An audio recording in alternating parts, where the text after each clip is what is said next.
आज class 10th का cases ना मैथ में एक्सरसाइज 5.2 का क्वेश्चन सब करेंगे आज की क्लास में। क्वेश्चन नंबर 21 है, एक एपी का चौथा पद शून्य है, प्रमाणित कीजिए कि इसका 25वां पद इसके गर्म पद का 3 गुना है।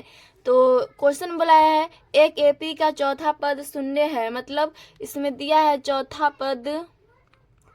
चौथा पद बराबर दिया है 0। तो चौथा पद को हम लिखते हैं A4 बराबर 0। A4 के लिख सकते हैं A प्लस 3D बराबर 0। यहाँ से A को बराबर करेंगे तो माइनस के 3D हो जाएगा, तो A का मान हो जाएगा माइनस के 3D। इसको समीकरण 1 मानेंगे। इसका आगे बोला है प्रमाणित कीजिए कि इसका 25वां पद, मतलब 25वां पद A25वां पद, तो इसको लिखेंगे A प्लस 24D। यहाँ से इतना पढ़ के इतना काम करेंगे पहले। तो A25 बराबर हो जाएगा A प्लस 24D। तो यहाँ से A का मान हो जाएगा माइनस के 3D प्लस के 24D। तो ये आ जाएगा प्लस के 21D आ जाएगा। अब उसके आगे बोला है पद इसके गर्म पद का 3 गुना है, तो 11वां पद निकालेंगे। अब तो यहाँ से तो ये A25 का मान इतना आ गया, 11वां पद निकालेंगे तो 11 बराबर हो जाएगा A प्लस 10D लिखेंगे इसको। तो A का मान तो हो जाएगा माइनस के 3D प्लस के 10D, जो कि आ जाएगा 7D प्लस के। तो 11वें पद का 3 गुना है, तो इसमें बोला है इसका 25वां पद इसके गर्म पद का 3 गुना है। तो इसका 25वां पद, जो कि 25वां पद तो 21D है और 11वें पद का बोला है 3 गुना है, तो ये 7 है। तो हाँ होगा, क्योंकि 17 21 3 गुना हो रहा है यहाँ पर, तो लिख देंगे चूंकि 25वां पद 11वें पद का 3 गुना है।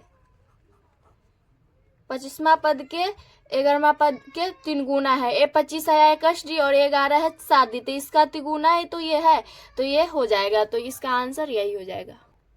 क्वेश्चन नंबर 22 है, यदि किसी एपी के 10वें पद का 10 गुना बराबर है 15वें पद के 15 गुना के, तो दिखाइए कि इसका 25वां पद शून्य होगा। तो इसमें जांच करना है 25वां पद शून्य होगा। तो उसके लिए तो पहले डी का मान निकालेंगे। तो यहाँ से देखिए बोला है यदि किसी एपी के 10वें पद, मतलब A10, तो इसको लिख सकते हैं A प्लस 9D। फिर उसका आगे बोला है 10वें पद का 10 गुना है, तो पहले इतना ही काम करें। उसके आगे है 15वें पद, तो पहले A15 निकालेंगे। तो A15 को लिखेंगे A प्लस 14D। अब प्रश्न से होगा, इसमें बोला है एपी के 10वें पद, तो एपी के 10वां पद तो ये हो जाएगा A प्लस 9D, तो यहाँ पर लिखेंगे A प्लस 9D। 10वें पद का 10 गुना, तो इसका 10 गुना है, 10 गुना के बराबर है, तो बराबर हो जाएगा यहाँ पर। फिर उसका ये 15वें पद, तो 15वें पद को इस तरह लिखे है जो कि A प्लस 14D है, इसके 15 गुना है, तो यहाँ पर हो जाएगा 15। अब इसको हल करेंगे तो आ जाएगा 10 A प्लस के 10 नवा 90D बराबर, यहाँ से आ जाएगा 15 A प्लस के और ये हो जाएगा 15 में 14 से गुना कराएंगे तो ये आ जाएगा दूसरा 10D। तो यहाँ से हो जाएगा 10A और माइनस के 15A बराबर, और 210D में से इधर लाएंगे तो माइनस के 90D हो जाएगा। तो यहाँ से आ जाएगा घट के आ जाएगा माइनस के 5A बराबर, यहाँ से आ जाएगा 120D। तो A को बराबर करेंगे तो ये आ जाएगा माइनस के, ये से कर जाएगा 24 मरते, तो माइनस के 24D आएगा। तो यहाँ से A का मान आया है, तो उसमें बोला है इसका 25वां पद शून्य है, तो बोला है 25वां पद शून्य है, तो A25 निकालेंगे। तो A25 को किस तरह लिख सकते हैं A प्लस 24D। तो ये निकालेंगे तो A का मान तो हो जाएगा, A का मान हो जाएगा यहाँ से A का मान ये निकाले जस्ट, जो कि है माइनस के 24D और ये प्लस के 24D। तो ये से तो कट गया, जो कि 0 आ गया। एक मतलब ये बात सही है, A25 शून्य होगा। तो यहाँ पर लिख देंगे हाँ 25वां पद शून्य है, यही इसका आंसर हो जाएगा। क्वेश्चन नंबर 23 है, किसी एपी के m+1वां पद n+1वें पद का 2 गुना है, दिखाइए कि 3m+1वां पद m+n+1वां पद का 2 गुना है। तो ये बताना है। तो पहले दिया है एपी का m+1वां पद, मतलब इस एन होता है उसमें एनवा पद, मतलब एपी का एनवा पद का फॉर्मूला ये होता है एन बराबर, तो यहाँ पर हम टी एन में मान रहे हैं, तो टी एन में मानेंगे तो हो जाएगा यहाँ पर एन के जगह पर ये पूरा चला जाएगा। बोला है ना एपी का m+1वां पद, तो यहाँ पर हो जाएगा टी और हो जाएगा 3, तो हो जाएगा टी एन बराबर फार्मूला हो जाएगा a+n-1d, पहले फार्मूला लिख दिया है। तो यहाँ से निकालना है m+1वां पद, तो n के जगह पर ये पूरा चल जाएगा मान, तो हो जाएगा टी m+n बराबर a, तो उसी तरह रहेगा ये n का मान हो जाएगा ये पूरे m+1 माइनस के 1 है तो 1 इंटू डी, तो माइनस के 1 प्लस के 1 कट जाएगा, तो यहाँ से ये आ जाएगा मान a प्लस ये बच गया m और इंटू में d है तो md हो जाएगा। तो यहाँ से ये आ गया। अब बोला n+1 में पद, तो ये आप निकालेंगे तो हो जाएगा tn+1 बराबर a प्लस n के जगह पर चला जाएगा ये पूरे मान, तो n+1 माइनस 1 इंटू डी, ये प्लस माइनस कट जाएगा, यहाँ से आ जाएगा a प्लस और nd। अब ये दोनों निकालिए अब प्रश्न से। उसके आगे बोला है m+1वां पद n+1वें पद का 2 गुना है, तो m+1वां पद जो कि निकाले है a प्लस है md, वह पद n+1वें पद के 2 गुना है, मतलब बराबर होगा n+1वें पद जो कि निकाले है a प्लस nd है, इसके 2 गुना है, तो यहाँ पर हो जाएगा 2 गुना। अब इसको हल करेंगे तो ये हो जाएगा a प्लस md बराबर और ये हो जाएगा 2a प्लस 2nd, तो यहाँ से md इधर लाएंगे तो माइनस में 2nd बराबर 2a, माइनस में इधर आएगा तो a, तो यहाँ से हो जाएगा md माइनस 2nd बराबर a, तो a को बराबर करेंगे तो हो जाएगा md माइनस 2nd, तो यहाँ से a का मान ये आ जाएगा, इसको समीकरण 1 मानेंगे। अब उसके आगे में है, दिखाइए कि 3m+1वां पद n+1वां पद का 2 गुना है, तो ये बताना है। तो अब निकालेंगे tn, तो n का मान ये पूरा हो जाएगा यहाँ से, तो हो जाएगा t और 3m प्लस के 1, n के जगह पर ये पूरा मान आ जाएगा, बराबर हो जाएगा a प्लस n के जगह पर हो जाएगा 3m प्लस के 1 माइनस के 1 इंटू डी, ये से कट जाएगा, यहाँ से आ जाएगा a प्लस 3md, तो इसको समीकरण 2 मान लेंगे। फिर उसके आगे बोला है m+n+1, तो m+n+1वां पद निकालेंगे तो हो जाएगा tm+n+1वां पद बराबर हो जाएगा a प्लस और n के जगह पर ये पूरा मान चला जाएगा जो कि है m+n+1 माइनस के d, सॉरी 1 इंटू डी, तो ये से तो कट जाएगा, यहाँ से आ जाएगा a plus md plus nd, इसको मल्टीप्लाई कराएंगे तो इसको समीकरण 3 मान लेंगे। अब जो बोला था वो निकाल लिया, अब जांच करना है वह पद का 2 गुना है, तो यहाँ से देखिए, तो हम इसमें समीकरण 2 में a का मान रखेंगे, तो यहाँ पर लिख देंगे समीकरण 2 में a का मान रखने पर, तो समीकरण 2 में a का मान रखेंगे जो कि समीकरण 2 ये है, और a का मान निकाले है समीकरण 2 में a का मान रखने पर, तो a का मान तो ये यहाँ से निकाले हुए जो कि md माइनस 2nd, और समीकरण 2 में रखेंगे इसमें, तो यहाँ पर हो जाएगा a प्लस 3md बराबर में हो जाएगा nd माइनस 2nd प्लस के 3md, तो ये आ जाएगा 4md माइनस के 2nd, तो ये एक आ गया। अब समीकरण 3 में a का मान रखेंगे, समीकरण 3 ये है जो कि a plus md plus nd, तो इसका मान ये पूरा मान रखेंगे समीकरण समीकरण 3 में a का मान रखेंगे जो कि देखिए कुछ नहीं किए, बस a का मान एक बार समीकरण 2 में रखे हैं जो कि ये एक बार आ गया, अब a का मान समीकरण 3 में रखेंगे, तो यहाँ पर लिख देंगे समीकरण 3 में a का मान रखने पर। तो समीकरण 3 है, यहाँ से समीकरण 3 हो जाएगा A plus M D plus N D है, ये समीकरण 3 है। और ए का वैल्यू यहाँ से रखेंगे, ए का मान है जो कि ए का मान हो जाएगा, ए का मान है एम डी माइनस के 2ND, ये है जो मान बोला रखने के लिए वो लिख दिए। तो ये मान पूरा इसमें रखेंगे, ये ए है उसी जगह पर ये पूरा मान रखेंगे। तो यहाँ से हो जाएगा, रखेंगे मान तो हो जाएगा MD प्लस और हो जाएगा ए का मान तो ये पूरे ना है, तो MD माइनस में 2ND और प्लस में ND है, तो ND और प्लस के MD है, तो MD प्लस ND। तो यहाँ से बच जाएगा 2MD, MD और MD, ये हो जाएगा MD और MD, 2MD और माइनस में 2ND में से ND घटेगा तो ND आ जाएगा, तो ये आ जाएगा। अब बताना है, क्वेश्चन में बोला था, तो क्वेश्चन में बोला था 3m प्लस 1वां पद m प्लस n प्लस 1 वां पद का 2 गुना है।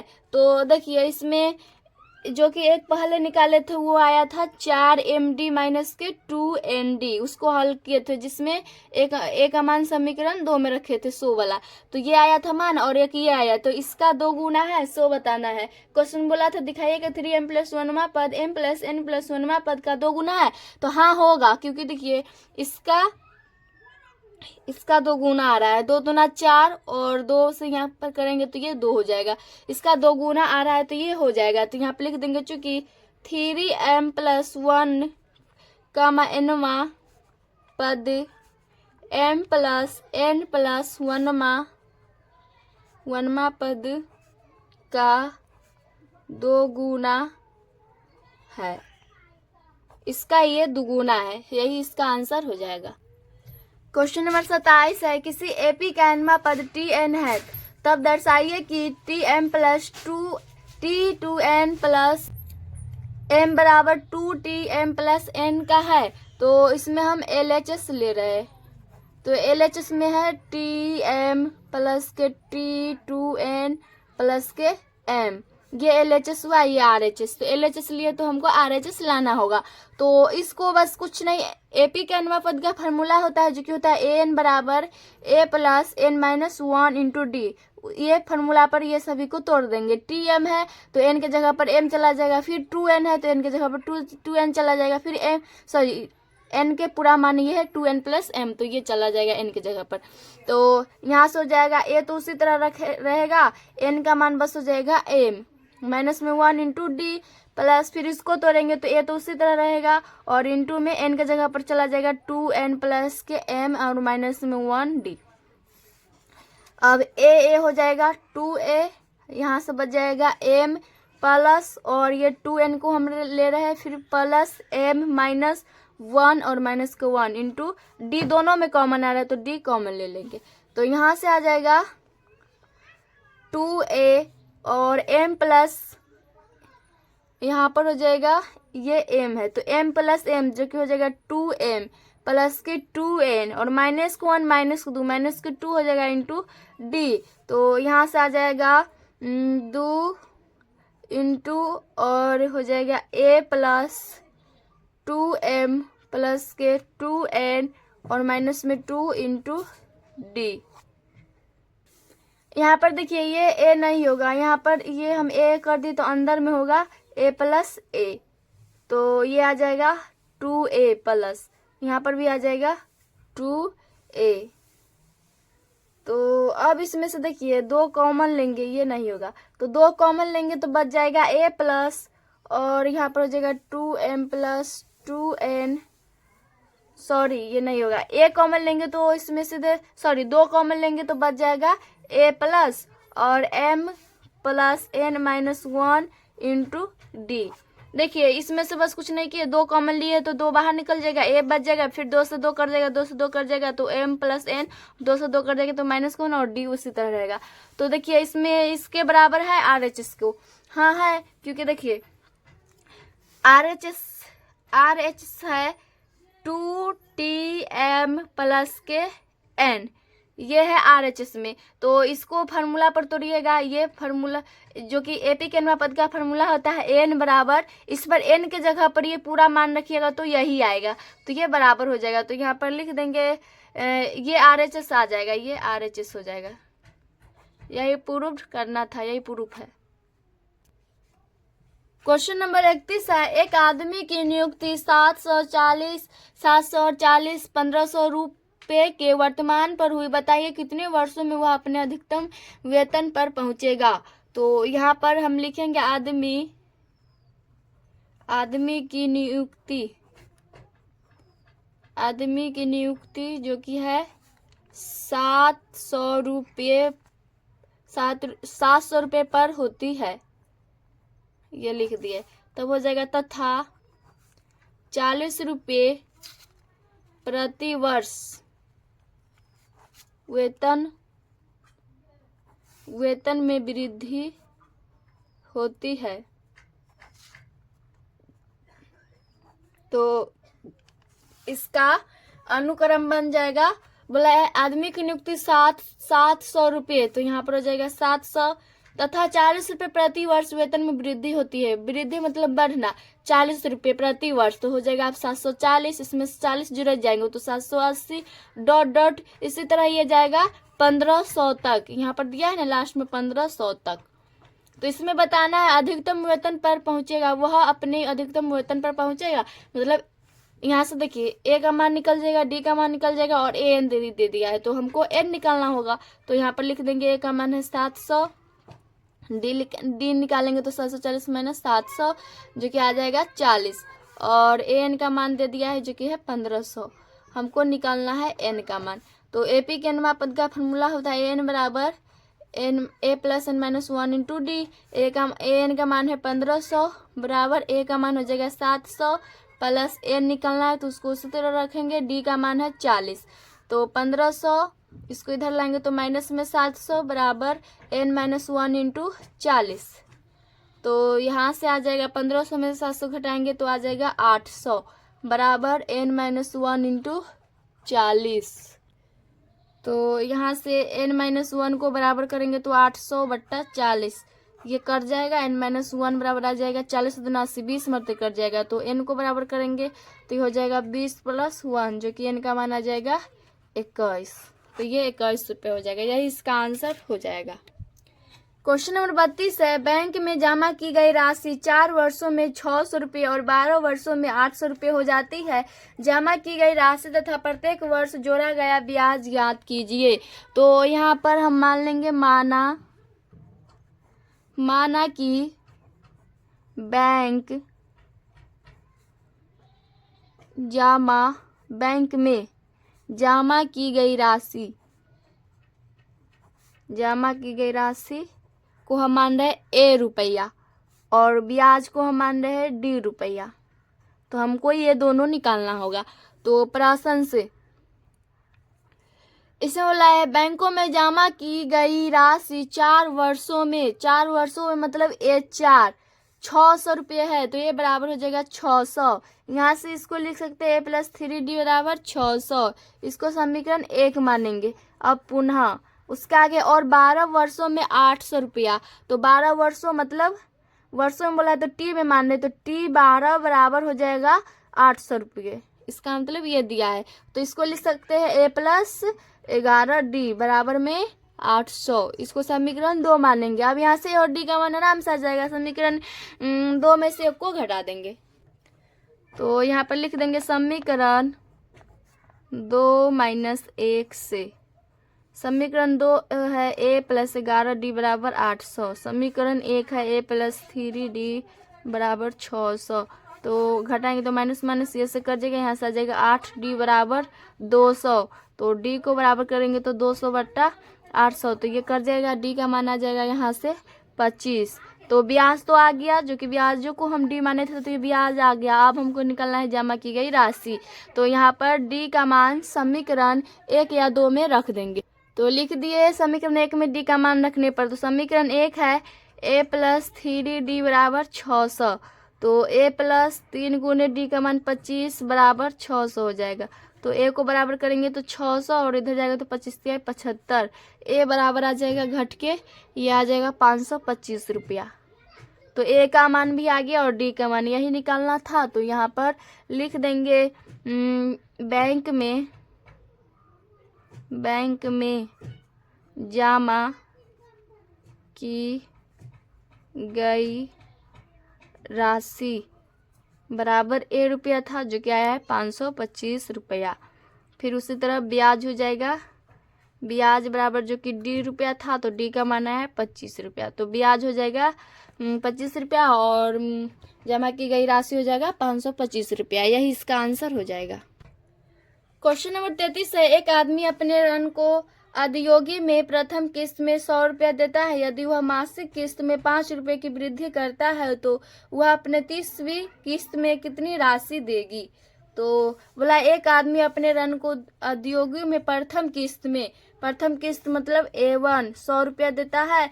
यदि वह मासिक किस्त में 5 रुपये की वृद्धि करता है। इसमें बोला है 5 रुपये की वृद्धि करना, मतलब इसमें 5 जोड़ना है अगला पद में तो 105 हो जाएगा। फिर अगला पद में जोड़ेंगे तो 110 आ जाएगा। फिर 115 हो जाएगा डॉट डॉट।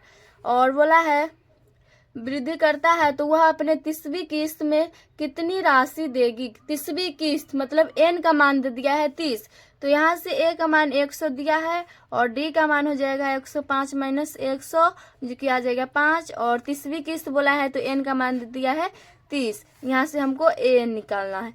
तो an का फॉर्मूला होता है a plus n minus 1 into D.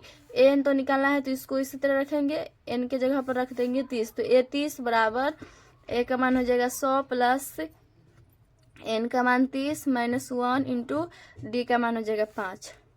तो a 30 बराबर हो जाएगा 100 प्लस 29 गुने 5। तो यहाँ से आ जाएगा 100 प्लस 29 पंच 145 हो जाएगा। तो a 30 का मान आ जाएगा 245। तो बोला है 30वीं किस्त में कितनी राशि देगा, तो ये हो जाएगा 245 रुपया। यही इसका आंसर हो जाएगा।